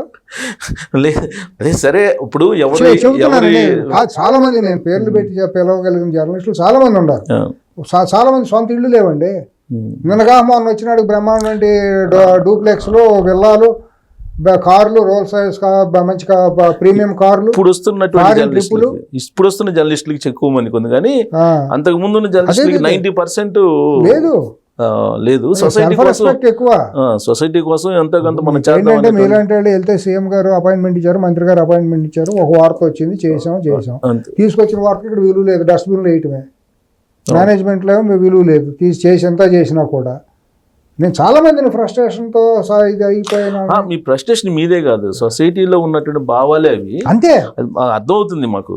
కానీ దీనికి ఎక్కడో నేను చెబుతున్నాను కాదు, చాలా సంవత్సరాలుగా నేను చాలా మంది మిత్రులకు చెప్పా, మంచి విలన్ ఒక జర్నలిస్ట్, ఒక మీడియా సంస్థ యజమాని గారు మీడియాని ఒక విలన్గా తయారు చేసి, ఒక సామాన్యుడు హీరోగా తయారు చేసి ఒక మంచి కథ ఉంది నా దగ్గర. సినిమా తీద్దాము, అద్భుతంగా ఆడుతున్నాడు. ప్రతిఘటన లాంటి గొప్పగా నేను అంత స్క్రిప్ట్ ఇది చేసి తయారు చేసి పెట్టి ప్రకాష్ రాజుని పెడదామని కూడా నేను వేరే వాళ్ళతో కూడా. మీడియా మీద ప్రజలకి అయితే కొంత కోపం ఉంది, కానీ మీకు ఇంకా ఎక్కువ కోపం ఉండదే కాదు, ప్రజల్లో ఉందని నేను చెబుతున్నాను. అదే ప్రజల్లో నాకేముందండి, నాకేం రాజకీయ నాయకుడినా అంటే దగ్గర నుంచి బాగా చేస్తే నా మీద 4 స్టోరీలు వేస్తారు అంతే కదా వీళ్ళు. అంటే మీ ఆవేదన ఏంటంటే మీరు దాదాపు 40-50 సంవత్సరాలు మీడియాని చూస్తున్నారు కాబట్టి అలా ఇలా అయిపోయింది. మా యథార్థవాది లోక విరోధి రాత్రి ఏం చేస్తాండి ఈ బోగ్గాళ్ళు అందరూ నా మీద 4 వీడియోలు లేకపోతే క్యారెక్టర్ చేత స్టోరీలు వేస్తారు. వాళ్ళు తామలపాకుతోటి అంటే తాటి మట్టతో 4 గంటలకు నాకు తెలుసు. వీళ్ళ బతుకులన్నీ బయటికి వేస్తా, ఒక్కొక్కటి బతుకు ఎక్కడెక్కడ ఉండేవో ఆల్బమ్లతో సహా బయటేస్తా. ఏమి తగ్గేది లేదు. ఇందాక వచ్చిన తర్వాత ఒక ఆడపిల్ల విషయంలో ఒక ఐఏఎస్, ఒక దళిత ఈ క్యారెక్టర్ చేస్తూ ఉంటే నాకు తెలిసి ఎవరు అనుకుంటున్న దాని ప్రకారం సామాన్యుల పరిస్థితి ఏంటంటే ఇంకా ఎవరైనా సామాన్య. నిన్న ఆయన బ్రహ్మాండంగా మాట్లాడారండి సజ్జనార్ గారు, అగ్రెసివ్ మాట్లాడినట్టున్నారు. బ్రహ్మాండంగా వేస్తాను ఏమి పీకుతారా అన్నాడు. శభాష్, ఐపీఎస్ అంటే అట్లా ఉండాలి, అట్లా ఉంటే గానీ ఒకడు ఏ కలుగులో కూడా ఆ కలుగులో దూరుతాడు. వాళ్ళు కూడా తప్పులు చేస్తున్నారు కదా, ఐఏఎస్లు ఐపీఎస్ ఉంటారు. వాళ్ళు మనుషులే కదా, తప్పులు చేయకుండా ఎట్లా ఉంటారు? మీరు దైవం సంబూతులని మీరు ఫీల్ అవుతున్నట్టు వాళ్ళు ఫీల్ అవుతూ ఉంటారు. మనం భుజకీర్తులు ఉన్నాయి, మాకు ఇమ్యూనిటీ ఉంది, మీడియాని ఇమ్యూనిటీ ఉంది, మేము ఏమైనా చేయొచ్చు అని. ఐబామ్ విషయంలో ఏం చేశారు తెలుసు కదా మీకు. అదే తప్పును ఆ రోజు తప్పే అన్నాం. ఆ రోజు ఆయన చేసిన తప్పే, నేను చేసిన కరెక్టే. తప్పు ఒప్పు తప్పు ఒప్పు ఒప్పేనండి. అలానే మీడియాలో కూడా ఉంటాయి కదండి, మీడియాలో కూడా ఉంటాయి. నేను దాన్ని ఏం కాదంటే మీడియా మొత్తం చెడిపోయిందని నేను అంటలేదు సుబ్బారావు గారు. మీడియా మొత్తం చెడిపోయిందని మనం అంటలేదు. ఎందుకంటే అనుసంధానకర్త వాడు సమాజానికి ఒక వాస్తవానికి అనుసంధానం మీడియానే. వాడు పొద్దున్నే లేచి పేపర్ చదవందే మనకి దినం గడవదు, రోజు ముందుకు సాగదు. వాట్సాప్లోనో లేకపోతే యూట్యూబ్లోనో లేకపోతే టీవీ పెట్టి చూడండి ప్రపంచం ఏమవుతుందో మనకు తెలియదు. 100% మరి దాన్ని గొప్ప కంట్రిబ్యూషన్ కదా జర్నలిస్టులు చేసేది. సార్ వ్యవస్థలన్నీ పనిచేస్తే అసలు మీడియాకి ఏం పని చేస్తారు? అయినా ఉండాలి కంపల్సరీ. మీడియాలు పనిచేస్తే అసలు వ్యవస్థలన్నీ బాగా సక్రమంగా పనిచేస్తున్నాయి అనుకోండి, మీడియాకి ఈ పని మీకు ఉంటుందండి. అదే ఉంటుందంటే వ్యవస్థలు పనిచేయకపోతే. ఇప్పుడు అంతర్జాతీయ విషయాలు ఉంటాయి, జాతీయ సమస్యలు ఉంటాయి, కరుడు గట్టిన ఎప్పటికీ అలివిగాని జట్లమైన సమస్యలు ఉంటాయి. వాటి మీద మీరు రిపోర్టింగ్లు, విశ్లేషణలు, గణాంకాలతో పెట్టి రాయటం, బడ్జెట్ మీద చేయటం, పేదలకు ఎంత వెళ్తుంది, ఎంత రావట్లేదు, అంతిమ లబ్ధిదారులకి చేరుతుందా లేదా, ఇవన్నీ మీరే కదా చెప్పాల్సింది. ఎమ్మెల్యేలకు ఏం తెలుసు, సార్ మంత్రులకు ఏం మీరు తెలుసు? చెప్తున్న ఇంత దిగజాడుగా ఉన్నప్పటికి కూడా ఇవాళకి కూడా సామాన్యుడు వచ్చి స్వేచ్ఛగా చెప్పుకునే వ్యవస్థ ఏదైనా ఉందంటే మీడియానే. ఏమీ లేదు. ఎంత ఎత్తే నేను రిలే చేస్తాను, వాళ్ళు ఎట్లా ఉందో తెలుసు. సామాన్యుడు వస్తే ఆ వార్త తీసుకెళ్ళి ఇదిగో పలానాడు మాట్లాడాడు, నీ మీదే మాట్లాడాడు, అంత ఎత్తావని చెప్పి అక్కడ బేరం పెడతాం. లేదా నువ్వు ఎంత ఎత్తావో చెప్పు, నీ ప్రైమ్ టైంలో నీ వార్త ఎత్తానని చెప్పటం. అది కొన్నిట్లో కొన్నిటో జరుగుతుంది, కాదు 99 అదే జరుగుతుంది. 99 అలా జరిగితే ఇవాళ కూడా సమాజం మీడియా మీద మీడియా రెస్పెక్ట్ ఉంది కదా. రెస్పెక్ట్ అనేది ఏమీ లేదు. ఇప్పుడు అంటే ఇలాంటి ఇష్యూ జరిగినప్పుడు మీడియా కూడా ఇలా ఉంది అని అనుకుంటాం కానీ కాదండి. మీకు కొన్ని అనుచితంగానో తప్పుగా ఉంటుంది, పండుగ రోజు మాట్లాడకూడదు. కానీ ఇవాళ బ్లూ ఫిల్మ్లు చూసినప్పుడు పాత రోజుల్లో షార్ట్ మోట్గా చూసేవాళ్ళు, ఎందుకంటే తప్పు 10 మంది చూస్తే ఇదిగా ఉందని. ఇవాళ వార్తా ఛానల్ పెట్టాలంటే బ్లూ ఫిల్మ్ చూసిన దాంతో సమానంగా ఉంది. ఆ వార్తలు చూసినా, ఆరోటాలు చూసినా ఎథిక్స్ అనేది లేదు. ఒక ఎథిక్స్ వార్తలు పెట్టినప్పుడు 100% దాన్ని కనెక్టే చూస్తారు. ఇవాళ అమ్మాయి నార్త్ ఇండియన్ అమ్మాయి, ఒక అమ్మాయి రిపోర్టింగ్ చేస్తుందండి పాల్కి ఉపాధ్యాయను, నేను చూడలేదు. పాల్కి ఉపాధ్యాయ పాల్కి ఒక ఆవిడ ఉంది, మరి చక్కగా రిపోర్టింగ్ చేస్తుందండి. వాళ్ళు అతుక్కుపోయి చూస్తారు సార్. అంటే ఆమె రిపోర్టింగ్ లో గొప్పతనం, ఆమె అందం అయితే ఇంకోటి అని కాదు, సారీ అట్లా కాదు అని. నేరేషన్ ఎంత గొప్పగా చక్కగా చేసేవాళ్ళు. ఇప్పుడు ధ్రువరాటి అనే అతను ఉన్నాడు, మిలియన్ అటు కొట్టగానే మిలియన్లోకి వెళ్తాయండి. తెలుగులో కూడా ఉన్నారు చాలా మంది, తెలుగులో కూడా ఉన్నారు. మంచి డెక్షన్ ఉండి చక్కగా స్క్రిప్ట్ రాసుకుని కనుక చేస్తే మీకుండే వ్యూవర్స్ మీకు కంపల్సరీ ఉంటారండి. ఈ జీతాలు మీకు వస్తాయి, బయట చేసే జీతాల కంటే మంచి జీతాలు తెచ్చుకోవచ్చు ఎథికల్గా చేసుకుంటే వస్తాయి. మీకు ఇంకొకటి అంశం కూడా మీకు చెప్తాను, వస్తాయి మీరు అన్నట్టు. అసలు అవి చేసేవాళ్ళు వాళ్ళని కూడా ఫోన్ చేసి ఇబ్బంది పెడుతున్నారు. ఇబ్బంది ఏముంది, వాళ్ళు స్ట్రైకింగ్ చేసేవాళ్ళు కూడా ఉన్నారు, నాకు అది కూడా తెలుసు. ఇప్పుడు మీరు ఛానల్ పెట్టారనుకోండి, ఈ రాజకీయ పార్టీల వాళ్ళు బూట్స్ అని ఉంటాయి, ఎందుకంటే వాళ్ళకి కంప్లైంట్లు ఇప్పించేదానికి దొంగ ఫోన్ నెంబర్లు పెట్టి మీది చంపేయాలనుకోండి ఛానల్ని, ఆ యూట్యూబ్ వాడికి రిపోర్ట్లు కొడతారు వీళ్ళు. కొడితే మీది ఇది వెళ్ళదు, స్ప్రెడ్ అవ్వదు, జనాల్లోకి వెళ్ళదు, ఆ రకంగా చంపేస్తున్నారు. ఇదండి, నేను ఒకళ్ళు ఎక్కువ ఒకళ్ళు తక్కువ అంటలేదండి, ఇది అనైతికమైన కలయిక జరుగుతుంది. రాజకీయ పార్టీలు మీడియా కలవడం దుర్మార్గం అండి. ప్రజాపక్షాన్ని ఉండాల్సిన మీడియా ఇవాళ ప్రజాపక్షాన్ని లేదండి. అది పూర్తిగా ఎవడు అధికారంలో ఉంటే ఆడి పొద్దుతిరుగుడు పువ్వులాగా తయారైపోయిందండి. ప్రజాపక్షాన్ని పూర్తిగా లేదు అంటానికి కూడా లేదనే చెప్పాలండి. ఉంటే ఉంది, కొన్ని 10% ఉంది, అదే 10% ఉంది. ఇప్పుడు అది లేకపోతే అసలు అడిగేది ఎవరు? అవును, అట్లీస్ట్ మీడియా ప్రశ్నిస్తుందంటే ప్రభుత్వం కొద్దిగా అలర్ట్ అవుతుంది. 100% నేను పూర్తిగా చెడిపోయింది అని అనట్లేదండి. ఆ ఎథిక్స్ ఉన్నాయి, మీలాంటి వాళ్ళు కొంతమంది ఇంకా దాంట్లో ఉండమట్టి, కనీసం అది లేకపోతే పేపర్ నడవదనే భయం కూడా యాజమాన్యాలకు ఉండమట్టి, కొంతమంది పిచ్చి అది మనం చేయకపోతే బాగాదని డెడికేటెడ్గా ఉండే జర్నలిస్టులు ఉండటం మూలాన ఆ మాత్రం నడుస్తుంది. అదర్వైజ్ ఇవాళ వచ్చిన ఛానల్స్ ఇవన్నీ చూస్తేనండి చాలా దుర్మార్గం అండి. సో మీరు ఫైనల్గా జర్నలిజంలో ఉండేటువంటి జర్నలిస్టుల పట్ల మీరు వ్యతిరేకంగా ఉన్నారా, మీడియా హౌసెస్ యాజమాన్యం పట్ల వ్యతిరేకంగా ఉన్నారా, లేదంటే అసలు టోటల్గా వ్యవస్థలోనే అసలు తప్పులు ఉన్నాయి అంటారా? నేను సూటిగా చెప్పాలంటే యాజమాన్యాలను నేను పూర్తిగా వ్యతిరేకిస్తానండి. అది అనైతికమైన యాజమాన్యాలు, అది వాళ్ళకి నచ్చినా నచ్చకపోయినా ఐ డోంట్ కేర్. జర్నలిస్టులుగా కాని వాళ్ళు, పనికిమాలిన వాళ్ళు, చిల్లరగాళ్ళు, జేబు దొంగలు, వీధి గోండాలు వాళ్ళు జర్నలిస్టులుగా వస్తున్నారు, అది దుర్మార్గం. సో స్క్రూటినీ చేయాలి, 100% స్క్రూటినీ చేయాలంటే యాజమాన్యాలు మారాలి. యాజమాన్యాలు మారవసరం లేదండి. ప్రభుత్వాల్లోనూ మీ జర్నలిస్టు నైతికత ఉన్న జర్నలిస్టు అసోసియేషన్ వాళ్ళు, ప్రెస్ కౌన్సిల్ వాళ్ళు ఉండి నీకు ఎక్కడ ఈ డిగ్రీ ఉందరా బాబు చూపించు, నువ్వేం చదువుకున్నావు, నీ బేసిక్ విద్యా అర్హతలు ఏంటి, డిప్లొమా ఉందా కనీసం, దారిపోయే ఎక్కడో తీసుకొచ్చిన దొంగ సర్టిఫికేట్లు కాదు, ఒక రిపీటెడ్ ఆర్గనైజేషన్లో నువ్వు డిప్లొమా జర్నలిజంలో మాస్ కమ్యూనికేషన్లో పోస్ట్ గ్రాడ్యుయేషన్ డిప్లొమా చేసావా, మీరు చెప్పింది కరెక్టే సార్. చేసినప్పుడు నువ్వు జర్నలిస్ట్గా అర్హత, అతన్ని మనం జర్నలిస్ట్గా పిలవటానికి మీరు చెప్పేది అసోసియేషన్ చెప్పిన వాళ్ళు తీసుకోవాలి మేనేజ్మెంట్ 100%. అప్పుడు ఏమవుతుందంటే పొల్యూషన్ తగ్గుతుంది, వ్యక్తిత్వం ఉండాలి వస్తారు. కొంతకాలానికి వాళ్ళ మీద కూడా ప్రభావం పనిచేసి వాళ్ళు కూడా చెడిపోవచ్చు, లేదా మేనేజ్మెంటే మారవచ్చు. కాదు బాగుంది కదా, మనం తప్పు చేస్తున్నాం, వద్దు ఈ తప్పులు చేయొద్దు, పోటీ పడదాము, అంతర్జాతీయ స్థాయిలో మనం కూడా పోటీ పడదాం, మంచి కథనాలు తీసుకొద్దాం అని చెప్పి రిపోర్టింగ్ చేయొచ్చు. వాళ్ళు ఏం పోయిందండి, 10 కోట్ల మంది తెలుగు వాళ్ళు సుబ్బారావు గారు ప్రపంచంలో దర్దాపుగా 10వ ప్రపంచంలో చూసుకుంటే మనం 10వ స్థాయిలోనే అక్కడ ఉండొచ్చు, నాకు తెలియదు కదా. మేజర్ పోర్షన్ మందే ఉంటుంది ఉంది కదా. ఇప్పుడు ఎక్కువ మంది తమిళం, తెలుగు, మరాఠా మాట్లాడేవాళ్ళు జనాభా లెక్క చూస్తే ఇప్పుడు చూసినట్టు లెక్క.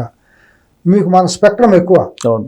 మీరు క్వాలిటీ కనుక చక్కగా ఇంటర్వ్యూలు చేసి మంచిగా ప్రజెంట్ చేయగలిగితే తప్పకుండా మన ఆదరించే వాళ్ళు చాలామంది ఉన్నారండి.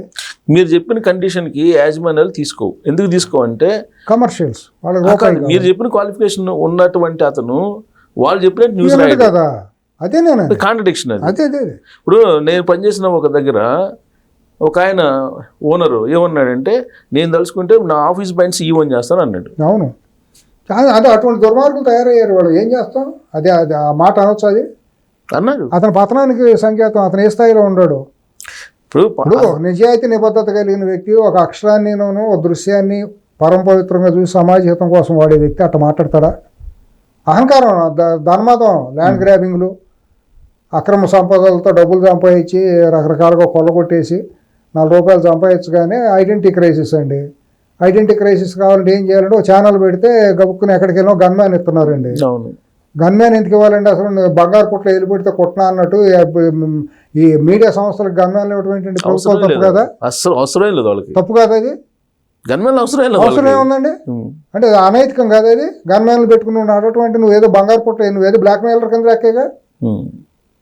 నేను కొట్టినప్పుడు చూసుకో, నీకు అంత భయం ఉన్నప్పుడు నువ్వు ఇదిగా మాక. So other side of the coin ఇంకోటి ఏంటంటే, అసోసియేషన్లో చెప్పి జీతాలు ఇవ్వండి వాళ్ళకనంటే ఇచ్చేటువంటి పరిస్థితి లేనటువంటి ఆర్గనైజేషన్స్ ఉన్నాయి. కొన్ని రోడ్డును పడ్డారు, ఎన్నో ఛానల్స్ వాళ్ళు తెలుసు, ధర్నాలు చేశారు. మరి ఇవన్నీ జర్నలిస్ట్ బాధలు కదా. జర్నలిజం బాధలేనండి, రెండేపులో ఉంటుంది.